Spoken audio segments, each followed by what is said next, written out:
In an ever-evolving digital landscape, for your business to thrive, you must adapt or die.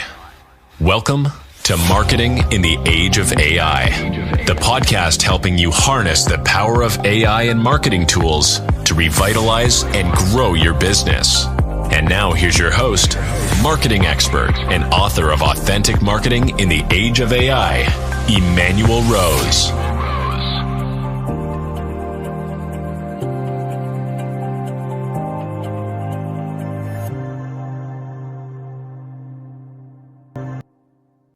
Well, thanks for joining me for Marketing in the Age of AI. Today, we're going to have a great conversation with Sean Gigremosa, and we're going to be talking about continuity of communication in business. And Sean's got an amazing track record and history of working with large and small companies, including Rolls Royce, which is always fun to talk about. And we're going to be talking about his company he founded called Claritiv, and about using AI to communicate and capture conversations. Welcome to the show, Sean. Awesome. Thanks, Emanuel. Appreciate you for inviting me. Yeah, really I'm grateful that you could spend some time here talking about what you're doing at Claritiv and how you're helping executives of all flavors implement AI tools.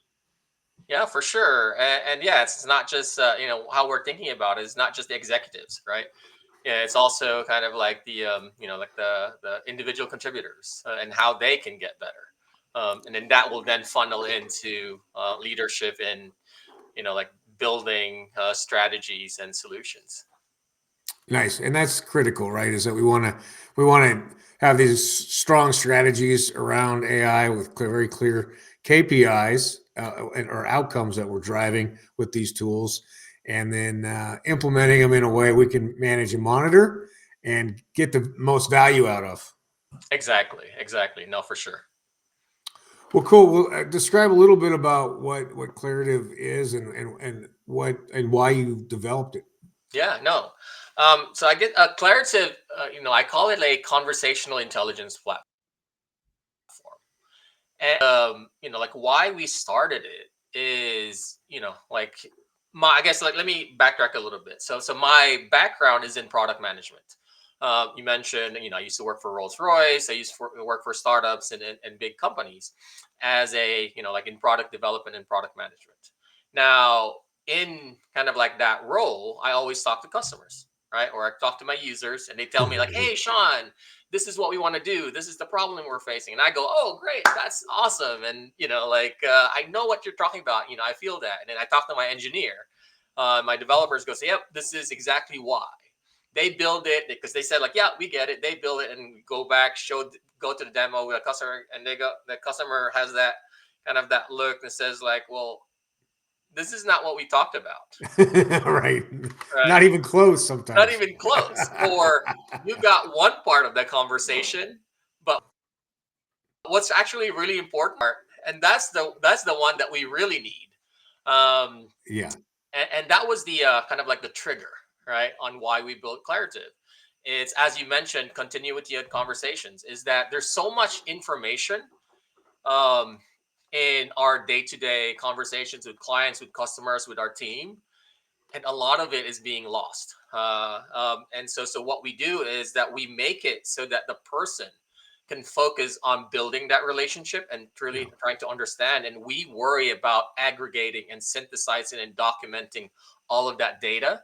So teams, be it sales teams, be it marketing teams, be it product development, can really pinpoint and action out and build solutions that resonate with your clients and customers.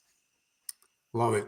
Yeah. And so help me understand, because we're familiar with a lot of these Fireflies and Otter AI and those sorts of plugins that are, that we're using to capture meetings. What's the value prop that you're looking at with Claritiv compared to something like that that's readily available? No, for sure. The one thing, there's three things that we focus on. One, the first is, with Otter, Fireflies, Fathom, I think Gong as well, right? Yeah. There's usually a bot that joins your call, and a lot of times that bot joins your call before the person that you actually invited Yeah. actually joined the call. They're like, it's very disarming on here. So what we do is like we Right. know that like communication tools like Zoom, like Google, like Teams are already being used. They have our recording functionality. So what we do is just integrate to these different tools and kind of like analyze the output, right? So analyze two and I guess this is one of the kind of like clear things. Otter and all of these, like they summarize. They do a great job of summarizing the call. Like, okay, this is what happened in the call, right? Yep. But our thinking is, okay, now what? So what we're really trying to answer with Claritiv is now what am I supposed to do? Now how am I supposed to get better? Now from a sales perspective, now how am I supposed to close this deal? Or from a marketing perspective, now what is really relevant to I can actually craft a better messaging, right? And so Right. that's Yeah. what we're trying to do is like not just the summary, but really provide some actionable suggestions or recommendations on what to do to move forward. And finally, it's all about the synthesis and aggregation. So we know that you're not just having one conversation, you're having, like 10, 20, hundreds of conversations with one customer, with multiple customers, right? Yeah. And a lot of times those topics kind of like intermingle or flow. So what we, Sure. so we have a model that understand based out of context how they all relate and aggregate and synthesize that together. So again, just going back to marketing, Yep. let's say you have your sales team talking to like all your customers. Then what we can then do is aggregate those topics and synthesize those topics. This specific thing that we talked about here, this was discussed in several different conversations. These are the Nice. insights that was generated, and this, so that like when you're kind of like trying to build a plan, it's not hearsay, right? You have the data to be able to actually action it. Yeah, and so much of that, right, is especially in marketing, is sometimes we get distracted by what our own personal opinions are about a certain item or option, and that thread that you're talking about through multiple conversations sounds like a very powerful addition to conversations internally. Exactly. Yeah, that's Yeah. awesome. And that was kind of like one of the things that we learned early on is, and then I was guilty about this myself too, is that as product people, as engineers, as salespeople, as marketers, we're so in love with our own solution that we don't really understand the tactics, right? Yeah. So this is where, like we try to take that out, and really we can then focus. So this is the other thing that we do is we don't just analyze the conversation as a whole. We can actually focus on who's speaking. Oh, nice. So insights from that, the lens of the prospect, of your user, of your customer, of your team. So you're not like, okay, well, am I really the one that said that, or is my customer actually the one that's saying that? Right. And Yeah. for us, that's very important. Well, and I would imagine too, you have the ability then to also uh, start to build ICPs from those conversations too, right? Or refine your ideal client profiles, and that helps to trigger new creative on the marketing side. Exactly, and that's where it becomes really interesting, right? Because like all of that rich data from conversations gets analyzed, you start seeing trends, and you start seeing trends in terms of, okay, well, in this type of industry or user, this is what they're talking about, and like we automate tagging and we create labels on conversations too, so you can easily keep track of like what's relevant to your market. And that's why I think this is very interesting, is because like as these things is automatically documented, you can really see like what's the market over time, right? And it's not like a really lagging indicator. Well, like a month later, I was like, okay, things are changing. If you're having these conversations, you'll start seeing, like right away, it's like, okay, well, there's new things, and this thing is slowly trying to creep up in my priority list from a leadership level. Maybe that's something that we need to start working on. Right, because it's very tough to for a sales manager, for instance, to sit in or listen in on every sales conversation that each of their reps have each week, right? Exactly. And then we actually did a case study where, like on average, they just do sampling, right? So meaning like, let's say you have 10 salespeople and they each have 10 calls per day. The random, like at least in the industry that we're looking at, like the manager can look at and maybe review 2 calls per salesperson per week. Yeah. If they're having 10 calls or 10 or 20 calls, that's, like maybe 5%. Yeah. It And becomes all insignificant. Of that Yeah. No. So are there certain industries that you're finding you're having an easier time getting adoption in, or what's that like for you right now? So for us, like the one industry that I think we're getting more that's resonating with our tool is in like I would say BPO. So business process, like call centers, for example, right? Like because like within these industries, they really they record the conversations and they really want to learn and how they can get better and better and better, how they can prevent things, how they can make their agents kind of close more. And the other one is really in technical sales and in a lot of these B2B tech companies where the conversations is not one off, right? It's not like you're selling like a one product. You go on a call and say like, hey, buy it, and then they go, I buy it right there. It's you get a discovery call, and then you maybe you call it you're a subject matter expert, and then you have a call with the budget owner, and you have a call with a decision maker, and each of those contexts is different because this is what's very interesting for us is like we can actually hone in on what's relevant to the decision maker, what's relevant to the budget owner, what's relevant to the champion, what's relevant to for the like for the company that's using Claritiv. You can say, okay, well, this is how we're going to refine our offering or refine our service to be able to close that deal so much faster. Yeah, and it allows you also to build out that presentation to match each of the concerns from those stakeholders. So, Exactly. That's powerful. Yeah. That's interesting. So, did you build your own AI engine, or are you hooked into chat, or what's the back end look like? So we have 2 different levels, and the first level LLM, right? So the general LLM, like we can use any service. So it can be OpenAI, it could be Claude, like Anthropic, it could be even like any open source like Llama from Meta, for example, right?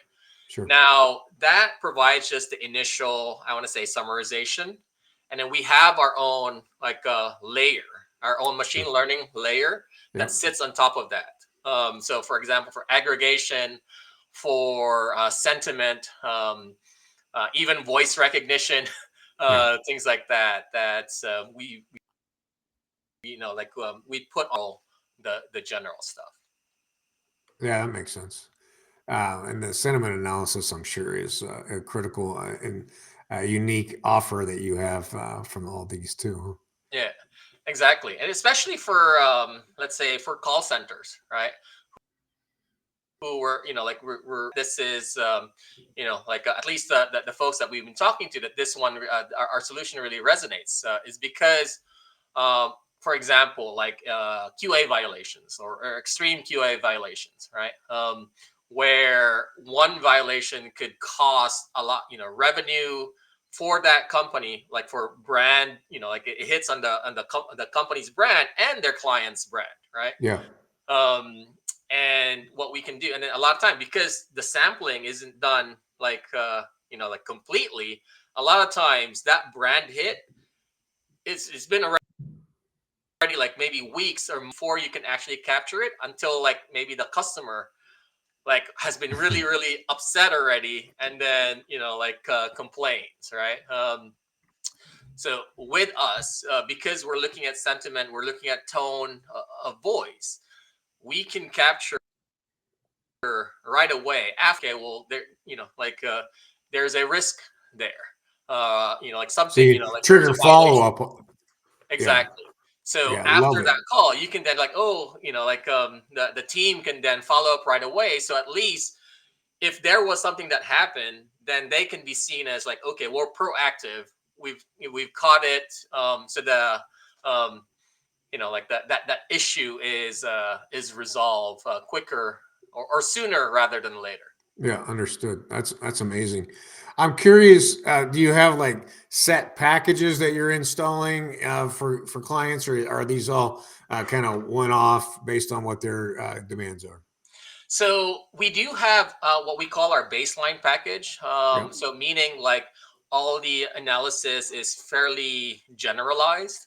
But this is, we know that each business and each organization have, so for example, again, going back to call center, they may have their own specific QA list or things that they need to capture, Yeah. or be wary of. So this is where we can actually configure our platform to match those needs or those solutions. Um, but it's really, like this, because we want to really be able to, I want to say, help each organization within their own business, right? Sure. Because general, like general AI or general solutions is like, okay, well, this doesn't, it's great, it doesn't fit within my business, it doesn't fit within my industry, it's not talking the Yeah. same language. So like that's our ability to be able to configure addresses that challenge. Yeah. So that's really the challenge we have as business leaders is finding tools or finding gaps, finding tools that could potentially fill those gaps for us, and then tuning them up so we actually get the output that we need to make it a valuable resource versus just a one more SaaS expense. Exactly, because in the end, the goal, and we want to Yep. get to that value as soon as possible. And to be able to get to that value, we built our platform for that in mind, that configuration in mind, the configurability in mind. Um, so because then like we really refine our output, our solutions, our recommendation based on of the customer, of the client. Sure. Yeah. And then what's the kind of your implementation period? How long does it take from when somebody says yes to you being able to get them meaningful content? So I want to say the general kind of like out of the box, like 2 days to get Nice. them up and running. Yep. Now, if you want to like, okay, well, we want to, for the lack of a better term, train, like Claritiv to match. So that takes, maybe 3-4 weeks Yeah. to get it implemented, because we have to like keep refining where, okay, yeah, this is the output that actually matches, our business. So that takes a Yeah. little bit longer, but it's definitely not it's not months. Yeah. I get you. Wow. Well, that's amazing. It's great to hear the progress you've made in a relatively short amount of time, right? Just like 14 months or something. Is that about right? No, for sure. And like we've learned so much over the last 14, I'd say like I really started this January of last year, Okay. like played around with idea. We went to alpha in April, went to June, July. And then January of this year, we started doing pilot programs. So we have, and then this August was when like, okay, we've learned enough. Now we can actually start going really live. Yeah. That's awesome. And then one last question, just what do you see on your roadmap in the next 3 to 6 months that's kind of leveraging what you're learning? So I think part of it is really to go deeper into like the sentiment analysis aspect, right? So we're really Nice. focused on conversations, Yep. because we still think like, or we really believe that there's so much data in conversations, and that we're just scratching the surface, right? So part of that would maybe probably start including, like facial, kind of analysis on Yep. what people are actually saying, especially for remote calls, right? Yeah. And I think it's so hard to in a kind of like in a remote Zoom call, that you may Right. not necessarily that you get that feeling in a like one live person to person, right? So it's going towards that aspect that we want to put a lot of our effort in, and probably the second to that is going to be integrations. Oh yeah. Each organization have their own tools and own kind of solutions or platforms that they use, and we want to be as seamless as possible, right? So we want to be kind of like a part of the workflow, not another platform that they just have to is like there's all that platform fatigue, that we hear from a lot of our customers. So how can Sure. we kind of like just incorporate, and then we in that sense, like we're having conversations with like partners right now that can help speed up that process for us. Well, that's exciting.